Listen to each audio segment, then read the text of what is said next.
What's going on, everyone? So, the New Orleans Pelicans, they are dumpster fire this year once again. They're playing for picks and stuff once again. They just fired their head coach in Willie Green, and now they're going to end up pivoting and trying to figure out what do they want to do. It hasn't worked out. They tried to make some moves, to their credit. It hasn't worked out. Guys can't stay healthy. I mean, Dyson Daniels, I think, was the one that said, New Orleans is cursed, right? Everybody's always getting hurt in New Orleans, and it really has. I mean, if I'm New Orleans, I am firing my entire medical staff. Willie Green is, usually the coach is the scapegoat. Usually the coach is the guy that gets fired. I don't think it has anything to do with Willie Green. I don't think Willie Green, I'm not saying he's a great coach. I didn't really like him as a coach either way. I didn't think he was terrible, but I have no issues with the Pelicans firing him, right? It's just, that's the least of their problems. I think they need a complete rehaul of that organization in so many ways. But I digress. This isn't a Pelicans channel. This is a Lakers channel. So Tyler, why are you talking about the Pelicans? Because there's a very good chance that they end up having a fire sale at some point. They're going to have to, one way or another, right? They have nice young core guys, Fears, Queen, two guys that they really have as nice foundation blocks. Trey Murphy the third, another guy that if I'm the Pelicans, I wouldn't trade. If for whatever reason he actually does become available, they have some insane asking price for him, but how much of that is just because they don't want to trade him? How much of it is he might be available for trade? If you have a chance to get Trey Murphy, I would trade whatever. If you can get Herb Jones and Trey Murphy, I would sell the farm to go get those two. Right? Because, if you told me we had Luka, DeAndre Ayton, Trey Murphy, and Herb Jones, we're great. Start Marcus Smart at the 2 if you have to. Whatever you got to do. I would sell the farm to get those guys. Trey Murphy is just evolving into that real, legit, two-way potential star. Herb Jones is just, one of the best kind of glue 3-and-D guys in the league.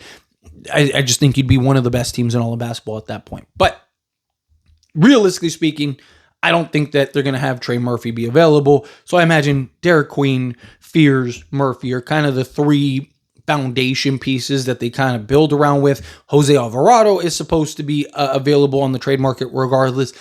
He's also been linked to the Indiana Pacers. Personally, I'd stay away from Jose Alvarado. I just think last thing we need is another undersized guard. I think we need some size, athleticism out on the perimeter. But the New Orleans Pelicans does have just several players I'd love to have. The obvious one, and I did a whole video on him by himself, is Herb Jones. Right? Herb Jones would be, again, ideal. I don't want to go too heavy into it because, again, I did an entire video breaking down Herb Jones and his fit and all that stuff with the Lakers and whatnot. So I'd love to go get Herb Jones. But Herb Jones is one of those guys that, again, just that would be seamless at that 3 spot. He's having a great season for the Lakers. He's a guy that outside of last season has been very healthy, has been very available. Best ability is availability.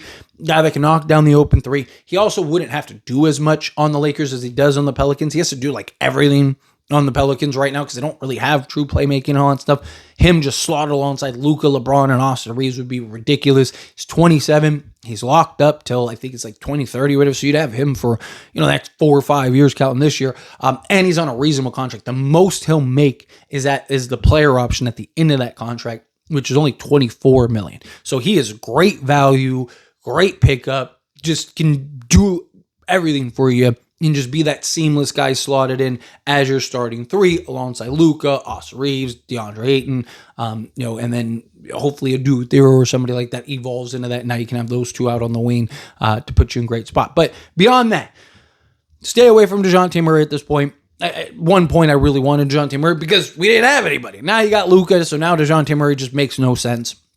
And obviously the Achilles tear and all that other stuff. You can't stay healthy now. But, DeJounte Murray, I'd stay away from. Like I mentioned, they're probably not going to trade Fears. Zion Williamson, I think would be fun, right? But it's just too much of a risk. I know he's on a non-guaranteed, basically every year of his contract. So at any point, he is kind of a low risk, high reward if you don't have to sell the farm to go get him. If you could get him for salary filler, right? Because, how much of it is just New Orleans is a dumpster fire and guys just can't stay healthy there and it's an absolute mess. Lakers have been, they revamped their medical department. I don't want to get too much into Zion, but I do think that there is an argument to be made to maybe take a flyer on him. Personally, I would. Personally, I'd stay as far away from him as possible. I just, if you get him right, I mean, he has top 5 talent and potential without a doubt. I mean, when that guy's on the basketball court and he's healthy and he's playing, the guy's one of the most dominant players in all of basketball. He should be in the conversation for top 5 player every single year, but he's not because he can't stay healthy, can't stay on the basketball court. He'd be great in a post LeBron. Ideally, if he was to figure out the health issues, kind of get the condition, get everything down. I mean, him, you have Luka, Austin Reeves, DeAndre Ayton, right? Like, and then if you get a Herb Jones somehow, some way in that deal, I mean, I'd sell the farm for that, but realistically speaking, you're probably not going to be able to do any of that. But stay away from him. Jordan Poole, obviously, stay as far away from as possible. There's really only kind of 2 other guys that I'd be interested in if I'm the Lakers. One is Saddiq Bey. I've always been a fan of Saddiq Bey. I think he's a guy that'd be great. Give you what you need as that 3-and-D guy that can slot in, at your 2, at your 3 for you. Guy that can light up and knock down threes with confidence. He can be a little streaky at times, but guy that, I just love to see. Several occasions, Lakers have been interested in him. Seemed like they almost got him on, I believe, 2 occasions, and then things ended up happening and he ended up going elsewhere. But he's a guy that I'd love to have. I'd love to see on the Lakers. Again, just give you that just stable 3-and-D kind of wing. Don't really like him ideally as like our starter. So if you could do something where you got a Herb Jones and a Saddiq Bey, that would be great, right? So you have basically Herb Jones as your starter, Saddiq Bey as a rotation kind of 3-and-D guy. Coming off the bench just gives you that another body, gives you another piece, especially right now to trade for Herb Jones. He's cheap enough to where you could probably get other guys and Lakers can make some stuff work, and Saddiq Bey isn't making, an insane amount of money. So I think it's something that you could realistically maybe acquire in a type of deal. Just depends on the cost of Herb Jones, really. And then what do they value Saddiq Bey? Because Saddiq Bey is a guy, a veteran guy that can slot in. Like I said, 2 through 3 for you. Be that kind of 3-and-D guy, rotation guy off the bench. There's a lot of teams that would like to have Saddiq Bey. Saddiq Bey's kind of been a bit of a journeyman, but it's because, teams value, teams want him, right? He goes here, he goes there, he comes here, he goes there, because he's a guy that, again, can light it up. I mean, he's had some monster games over his career.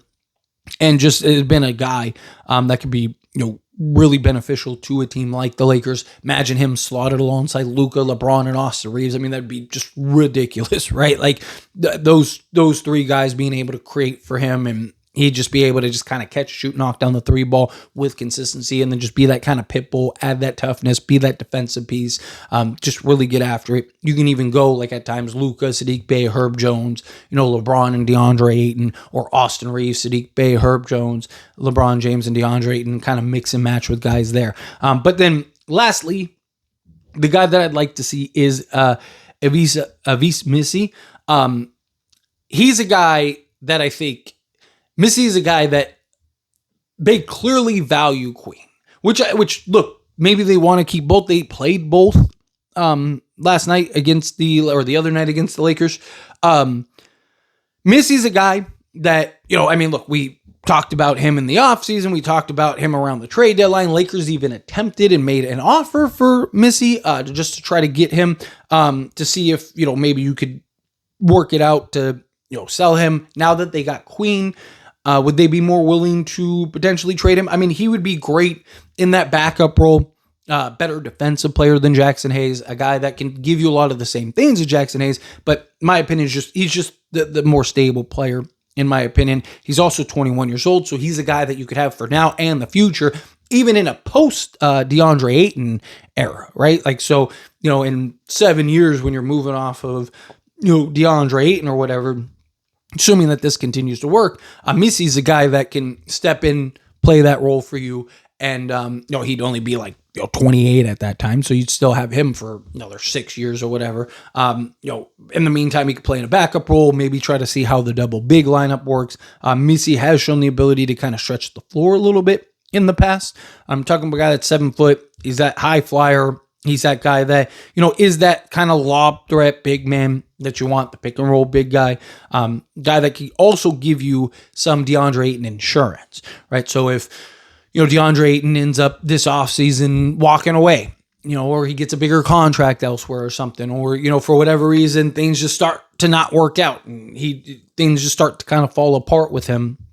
If you're the Lakers, having a guy in Messi who would also be cheap over the next few years, you could look to go do that. So could you get a Messi and a Herb, or a Messi and a Sadiq Bey, something like that, kind of get a two-way player and a kind of backup center, kind of kill two birds with one stone, and then you could still go make like an Andrew Wiggins trade or something like that. Like, let's say Herb Jones is too pricey or prices himself out or whatever, or another team just comes in and offers some sane offer and package. Could you do something where you get a Messi and a Sadiq Bey and kind of work something like that out, and then go pivot and go make a trade for an Andrew Wiggins or a Miles Bridges or something like that, kind of offset some of those things.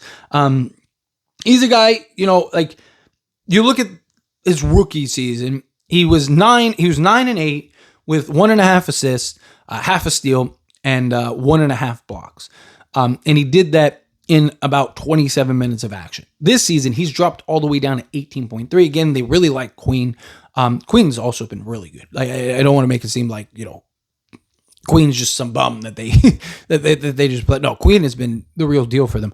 But in 7 games so far, 4 games started, 18.3 minutes per game. He's only getting 3.1 field goal attempts per game compared to 6.7. He is shooting 68.2% on 3.1 attempts. And then free throw line definitely needs improvement. Even his rookie season was 63.3%. This season is 56.3%. He's averaging 5 rebounds, 1.5 assists, half a steal, half a block, or 1 full block, and then just under 6 points per game. You look at his per 36. He'd be 11 points, 10 rebounds, 2.5 assists, half a steal, and then 2 blocks per game. So again, if you can get a guy like him, work it out, figure it out. Anyway, as always, this is a discussion. Pass question to you. Let me know your thoughts and opinions down in the comments. That being said, if you haven't liked this video, hit that like button. Helps me out. Helps me enjoy these types of videos. Truly appreciate it. Not subscribe channel, hit that subscribe button. Turn on the bell notifications. Appreciate y'all. See you in the next one. Thank you.